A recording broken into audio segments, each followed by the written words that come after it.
Sejam muito bem-vindos ao Clube do Livro da Tocando em Frente. Por favor, inscrevam-se no nosso canal, curtam, compartilhem. Que tal começar agora? Vamos à leitura?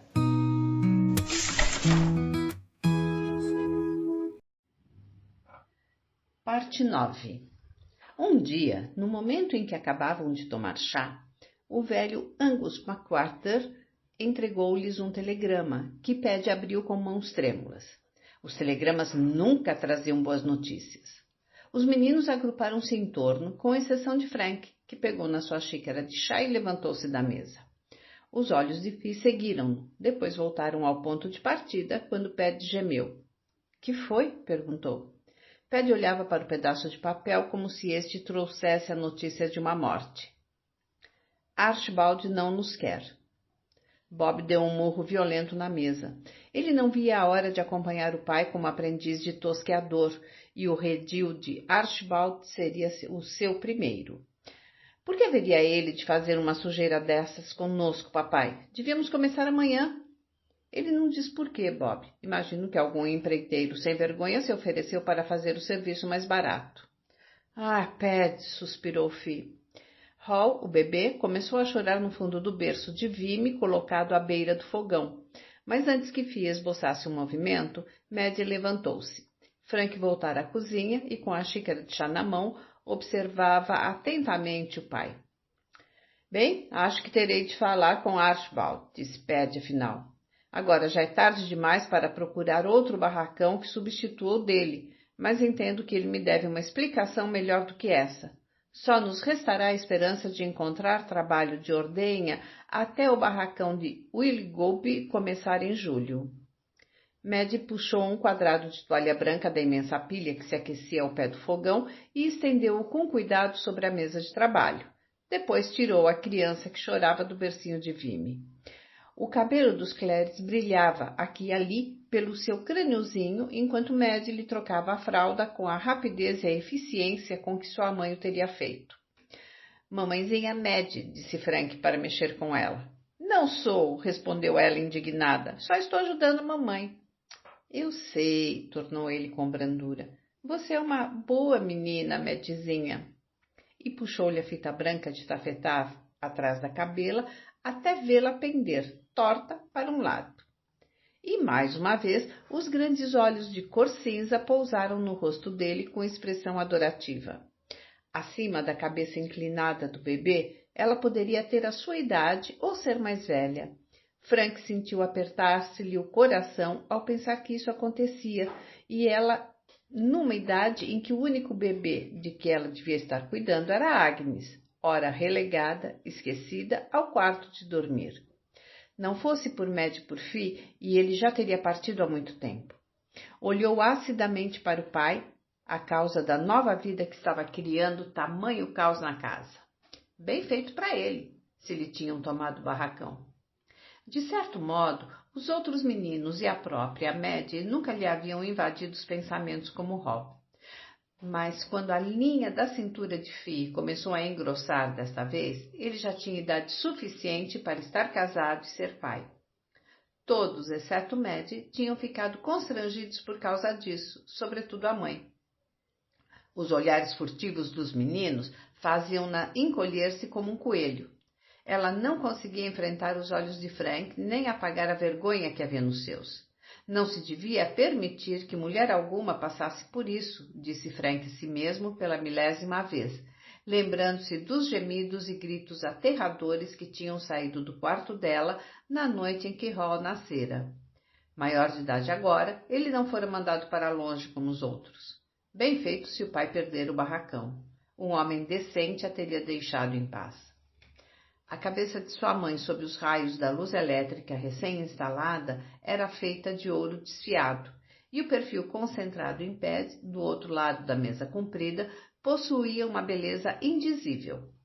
Como pudera uma criatura tão linda e requintada casar com um tosqueador itinerante vindo dos charcos de Galway?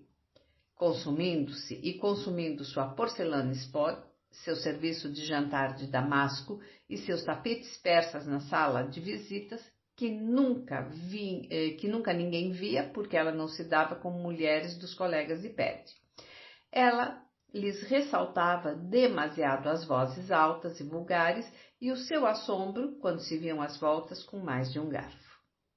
Às vezes, aos domingos, Fia entrava na solitária sala de visitas, sentava-se à espineta debaixo da janela e tocava, embora houvesse perdido o toque havia muito tempo por falta de prática e só pudesse executar agora as peças mais simples. Ele sentava-se ao pé da janela, entre os lilazes e os lírios, e fechava os olhos para ouvir.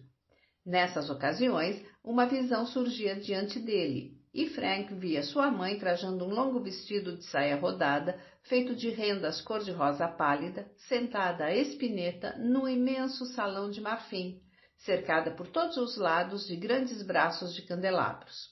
Isso lhe dava vontade de chorar, mas ele não chorava.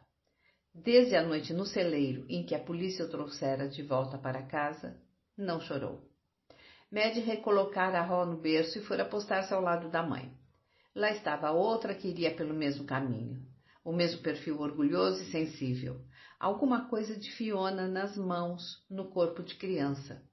Seria muito parecida com a mãe quando também fosse mulher. E quem a desposaria? Outro estúpido tosqueador irlandês ou algum caipira boçal de alguma fazenda de criar de Warheim? Ela valia mais, mas não nascera para mais. Não havia outra saída, dizia todo mundo, e cada ano que ela vivia, mais parecia confirmá-lo. Subitamente cônscias do seu olhar fixo, Fia e Maddie voltaram-se ao mesmo tempo, sorrindo para ele com a ternura especial que as mulheres reservam para o homem mais amado de suas vidas. Frank colocou a xícara sobre a mesa e saiu para dar comida aos cachorros, desejando poder chorar ou matar alguém. Qualquer coisa capaz de eliminar a dor. 3 dias depois de Paddy perder o barracão de Archibald, chegou a carta de Mary Carson. Ele a abrira na própria agência do correio de Warheim, assim que recebera a correspondência, e voltara para casa pulando como criança. Vamos para a Austrália! Berrou, agitando as páginas caras de papel debaixo dos narizes assombrados da família. Fez-se silêncio e todos os olhares se cravaram nele. Os olhos de Fia mostraram-se assustados, como assustados estavam os de Maddie, mas todos os outros brilharam de alegria. Os de Frank chamejavam. Mas Paddy, por que haveria ela de pensar em você tão de repente, depois de tantos anos? Perguntou Fia após haver lido a carta. O dinheiro que ela tem não é novo para ela, como tampouco é novo o seu isolamento. Não me lembro dela ter algum dia se oferecido para nos ajudar. Parece que está com medo de morrer sozinha, disse ele, querendo tranquilizar-se tanto quanto desejava tranquilizar a mulher. Viu o que ela escreveu? Não sou moça e você e seus meninos são meus herdeiros. Creio que devemos ver-nos antes da minha morte, e já é tempo de você aprender a gerir sua herança. Tenciono fazê-lo chefe dos meus pastores. Será um excelente treinamento, e os seus meninos, que já tiverem idade para trabalhar, também poderão empregar-se como pastores. Drogheda passará a ser a empresa de uma família, sem a participação de estranhos. Ela não fala em mandar-nos o dinheiro da viagem? Perguntou Fia. As costas de Paddy enrijeceram-se. Jamais sonharia em molestá-la por uma coisa dessas, retrucou, brusco. Podemos ir para a Austrália sem nada mendigar dela. Tenho guardado o suficiente.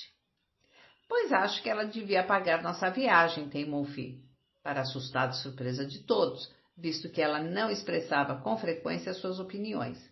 Por que há você de desistir da vida aqui e ir trabalhar para ela só por uma promessa feita numa carta?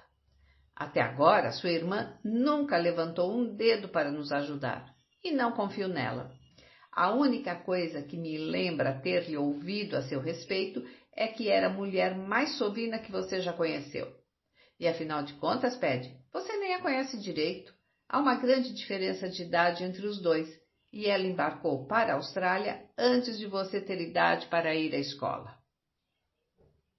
Não vejo como isso altere as coisas agora, e se ela é avarenta, melhor, herdaremos mais. Não, Fi, iremos para a Austrália e pagaremos nossa viagem. Fi não disse mais nada. Era impossível saber, pela expressão do seu rosto, se ficara ressentida ou não por se ver tão sumariamente dispensada. Urra! Vamos para a Austrália! Gritou Bob, agarrando o ombro do pai. Jack, Hugh e Stu pulavam e dançavam. E Frank sorria, os olhos postos em algo muito longe da sala. Somente Fi e Mad estavam perplexas e assustadas, esperando dolorosamente que tudo aquilo desse em nada, pois suas vidas não seriam mais fáceis na Austrália, onde as coisas não mudariam e só as condições seriam estranhas. Onde fica Dillambone? Perguntou Stuart. O velho Atlas apareceu. Embora os Clares fossem pobres, havia várias prateleiras de livros atrás da mesa de jantar da cozinha. Os meninos examinaram atentamente as páginas que amareleciam até encontrar a Nova Gales do Sul. Acostumados às pequenas distâncias da Nova Zelândia, não lhes ocorreu a ideia de consultar a escala de quilômetros no canto esquerdo inferior da página. Presumiram apenas que Nova Gales do Sul fosse do mesmo tamanho da ilha do norte da Nova Zelândia. E lá estava Dillambone, na direção do canto esquerdo superior, parecendo distar de Sydney mais ou menos o mesmo que Wanganui distava de Auckland, embora os pontos que indicavam as cidades fossem muito menos numerosos do que o mapa da Ilha do Norte. Esse atlas é velho, disse Paddy. A Austrália é como a América, cresce aos saltos e aos arrancos. Tenho certeza de que existem muito mais cidades hoje em dia.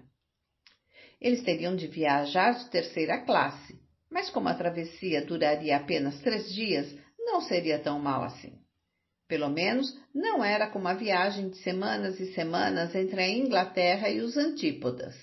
As únicas coisas que poderiam dar-se ao luxo de levar consistiam em roupas pessoais, louça, talheres, roupas de cama e mesa, utensílios de cozinha e os preciosos livros.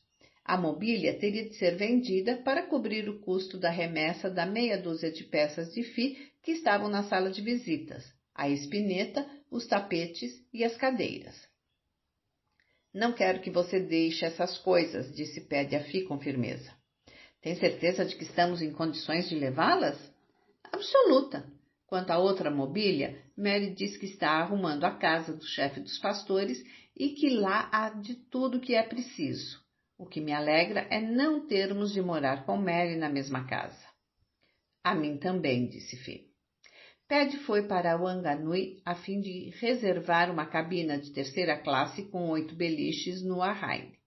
Era estranho que o navio e a cidade mais próxima tivessem o mesmo nome.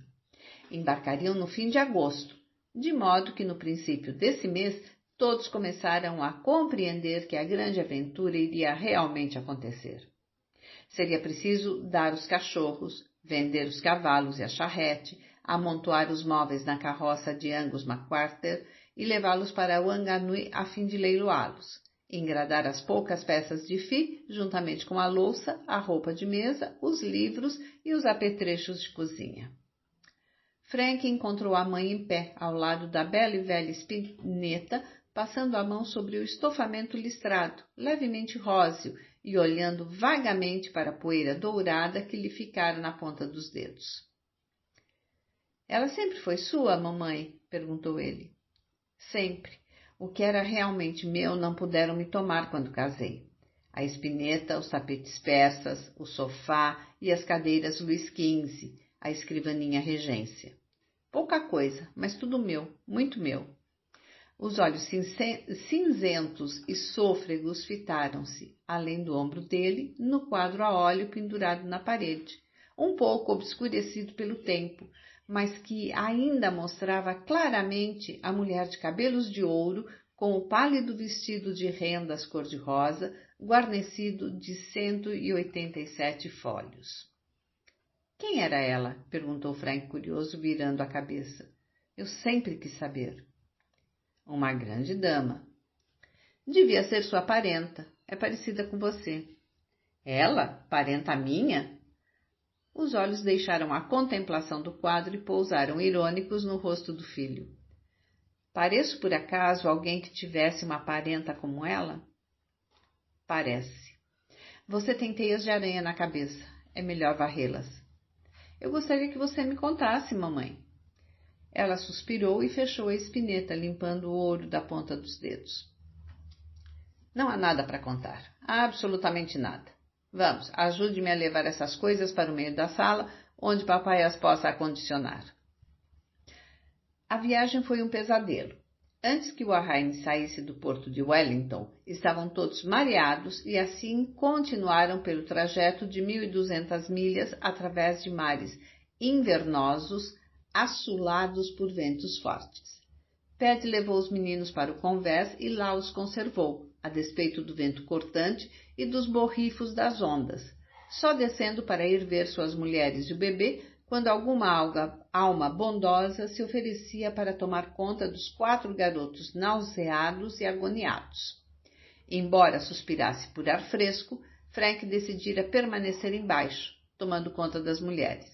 A cabina era minúscula, abafada e tresandava a óleo, pois ficava abaixo da linha d'água e na direção da proa, onde os movimentos do navio eram mais violentos.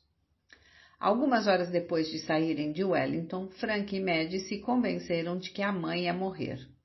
O médico, chamado na primeira classe por um camareiro preocupadíssimo, examinou-a e abanou a cabeça com expressão pessimista. Ainda bem que a viagem é curta, disse ele, ordenando à enfermeira que arranjasse leite para o bebê. Entre acessos de ânsias, Frank e Maddie conseguiram dar a mamadeira a Hall, que não a aceitou bem. Fi desistira de tentar vomitar e caíra numa espécie de coma, do qual os filhos não conseguiam despertá-la. O camaroteiro ajudou Frank a colocá-la no beliche superior, onde o ar era um pouco menos viciado, e segurando uma toalha à altura da boca para conter a bile aquosa que ainda vomitava, Frank empoleirou-se na borda da tarimba, ao lado dela, afastando delicadamente com a mão o cabelo louro e emaranhado que lhe caía sobre a testa. Hora após hora, ele se manteve em seu posto, apesar das próprias náuseas. Todas as vezes que Paddy entrava, encontrava-o ao lado da mãe, acariciando-lhe o cabelo, enquanto Maddie, encolhida no beliche inferior junto a Hall, segurava também uma toalha diante da boca. Quando faltavam 3 horas para chegar a Sydney, o mar se aquietou numa calma vítrea e o nevoeiro aproximou-se aos poucos, vindo da distante Antártida, e envolveu o velho barco. Revivendo um pouco, Maddie imaginou-o bramindo regularmente de dor, terminada a luta terrível. O navio moveu-se lentamente através do pegajoso lusco-fusco, tão furtivamente quanto uma coisa caçada, até que tornou a soar o berro profundo e monótono vindo de algum lugar da superestrutura, um ruído perdido e só, de uma tristeza indescritível. Depois, em torno, todo o ar se encheu de bramidos lamentosos, enquanto ele se esgueirava pela água fantasmagórica e fumegante para o interior do porto. Maddie nunca se esqueceria do som das buzinas de serração, seu primeiro contato com a Austrália. Paddy carregou Fi nos braços para fora do Arraine, seguido de Frank com o bebezinho. Atrás vinham Maddie com uma caixa e cada um dos meninos tropeçando, cansados, sob o peso de um fardo qualquer. Tinham chegado a Pyrmont, nome sem sentido para eles, numa manhã nevoenta de inverno, no fim de agosto de 1921. Enorme fila de táxis esperava fora do galpão de ferro no cais. Maddie, embasbacada, esbugalhava os olhos, pois nunca vira tantos carros no mesmo lugar ao mesmo tempo. De um modo ou de outro, Paddy acomodou todos eles num carro de aluguel, cujo motorista se prontificou a levá-los ao Palácio do Povo. É o melhor lugar para vocês, companheiro, disse a Paddy. Um hotel para o trabalhador dirigido pelo Exército da Salvação. As ruas estavam apinhadas de automóveis que pareciam correr em todas as direções. Havia pouquíssimos cavalos. Eles puseram-se a olhar, enlevados pelas janelas do táxi para os altos edifícios de tijolos, as ruas sinuosas, a rapidez com que multidões de pessoas pareciam fundir-se e dissolver-se em algum estranho ritual urbano. Wellington os amedrontara, mas Sydney fazia Wellington parecer uma cidadezinha do interior. Enquanto Fi descansava num dos inumeráveis quartos do tugúrio que o Exército da Salvação chamava carinhosamente de Palácio do Povo, Paddy dirigiu-se à Central Railway Station a fim de saber quando poderiam tomar um trem para Gillingborough. Totalmente refeitos, os meninos gritaram que queriam ir com ele, pois tinham sabido que a estação não ficava muito longe e que o caminho era só de lojas, entre as quais uma que vendia doces de albarrã. Invejando-lhes a mocidade, Paddy cedeu, pois não sabia até onde o levariam as suas pernas depois de 3 dias de enjoo de mar. Frank e Maddie ficaram com o filho e o bebê, desejando ir também, porém mais preocupados com o estado de saúde da mãe. Na realidade, ela parecia recobrar forças rapidamente logo depois de sair do navio. Tomaram uma tigela de sopa e mordiscaram uma torrada que lhe trouxera um voluntário da instituição. Se não partirmos hoje à noite, Fi, o próximo trem só sairá daqui a uma semana, disse Paddy ao voltar. Você se julga capaz de viajar esta noite? Fi sentou-se tiritando. Darei um jeito. Acho que devíamos esperar, acudiu Frank corajoso. Não creio que mamãe esteja suficientemente boa para viajar.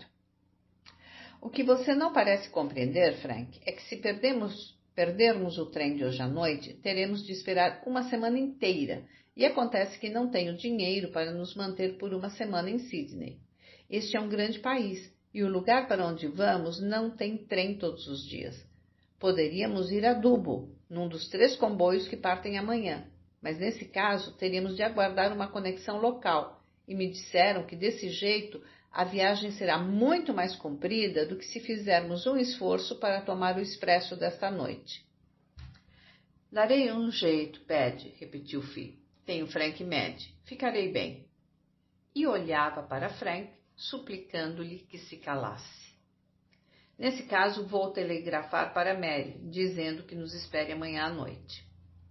A Central Station era maior do que qualquer outro edifício em que os Clares já haviam entrado.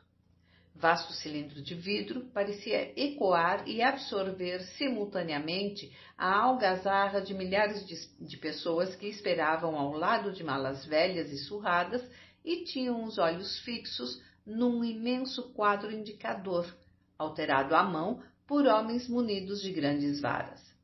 Quando deram pela coisa, na escuridão da noite que se adensava, eles faziam parte da multidão e não tiravam os olhos dos portões de aço da plataforma número 5, que, embora fechados, ostentavam uma grande tabuleta pintada à mão. Trem de Gillingborough. Na plataforma número 1 e na plataforma número 2, uma tremenda atividade anunciava a partida iminente dos expressos noturnos de Brisbane e Melbourne, e os passageiros se aglomeravam junto às cancelas. Logo chegou a vez deles, e quando se escancararam os portões da plataforma número 5, a multidão avançou apressada. Paddy encontrou para eles um compartimento vazio de 2ª classe, pôs os meninos mais velhos perto das janelas e Fi, Maddie e o bebê junto das portas corrediças que abriam para o longo corredor, através do qual se fazia a conexão entre os compartimentos. Rostos apareciam espiando, esperançosos, à procura de algum lugar vazio, mas logo desapareciam horrorizados à vista de tantas crianças pequenas. Às vezes era vantajoso ser uma grande família. A noite estava tão fria que justificava o apelo às grandes mantas de viagem de tecido achadrezado que todas as malas traziam presas do lado de fora. Embora o carro não fosse aquecido, caixas de aço cheias de cinzas quentes, dispostas ao longo do chão, irradiavam calor. De qualquer maneira, aliás, ninguém esperaria aquecimento, visto que nada era aquecido na Austrália ou na Nova Zelândia. Fica muito longe, papai? Perguntou Mad quando o trem partiu, estrepitando e balançando suavemente sobre uma infinidade de pontos. Fica bem mais longe do que parecia em nosso atlas, Mad. 976 quilômetros. Lá estaremos amanhã de noite. Os meninos olhavam boquiabertos para o pai, mas logo se esqueceram disso diante das luzes feéricas do país encantado que ficara lá fora. Todos se apinhavam às janelas e observavam a paisagem dos primeiros quilômetros sem que o número das casas diminuísse. A velocidade aumentou, as luzes foram rareando e por fim se apagaram, substituídas pelo revolutear constante de fagulhas que ondeavam, tangidas pelo vento ululante. Quando Ped tirou os meninos do compartimento, a fim de que Fi desse de mamar a Hall, Mad acompanhou-os com os olhos compridos. Naqueles dias, ao que tudo indicava, ela não seria incluída entre os meninos, pelo menos desde que o bebezinho lhe transtornara a vida acorrentando-a à casa com tanta firmeza quanto sua mãe estava acorrentada. Não que lhe importasse muito, disse lealmente a si mesma. Ele era tão engraçadinho, o principal encanto de sua vida. E era gostoso ver sua mãe tratá-la como gente grande. Não tinha ideia do que fazia ela para produzir bebês, mas o resultado era lindo. Mad deu Hall a Fi. O trem parou logo depois, rangendo e guinchando, e pareceu ficar horas ofegando até recuperar o fôlego. A menina estava louca de vontade de abrir a janela e olhar para fora, mas o compartimento já esfriara muito, apesar das cinzas quentes do chão. Ped entrou, vindo do corredor, com uma xícara fumegante de chá para Fi, que tornou a colocar Hall no assento, saciado e sonolento. Onde estamos? Num lugar chamado Valley Heights. Vamos pegar outra locomotiva para subir até Lithgow. Foi o que disse a moça da sala dos refrescos. Quanto tempo tenho para tomar isto aqui? 15 minutos. Frank está arrumando sanduíches para vocês e eu darei de comer aos meninos. Depois daqui só pararemos para comer alguma coisa em Blaney, mas já de madrugada. Mad partilhou da xícara de chá quente e açucarado, sentindo-se de repente insuportavelmente excitada, e engoliu com voracidade o sanduíche que Frank lhe trouxera. Este acomodou-a no longo banco debaixo de Hall, prendeu com firmeza uma das mantas em torno dela e depois fez o mesmo com Fi, que esticara o corpo no banco fronteiro. Stuart e Hugh foram postos para dormir no chão, entre os dois bancos, mas Ped disse a Fi que levaria Bob, Frank e Jack vários compartimentos mais adiante para conversar com alguns tosqueadores, e ali passaria a noite. O trem era muito mais gostoso que o navio, estalejando pelo caminho ao ruído característico e rítmico das duas locomotivas, enquanto o vento salmodiava nos fios do telégrafo e as rodas de aço, de vez em quando, tinham acessos furiosos ao patinar sobre os trilhos dos aclives, buscando freneticamente atração. Mad adormeceu.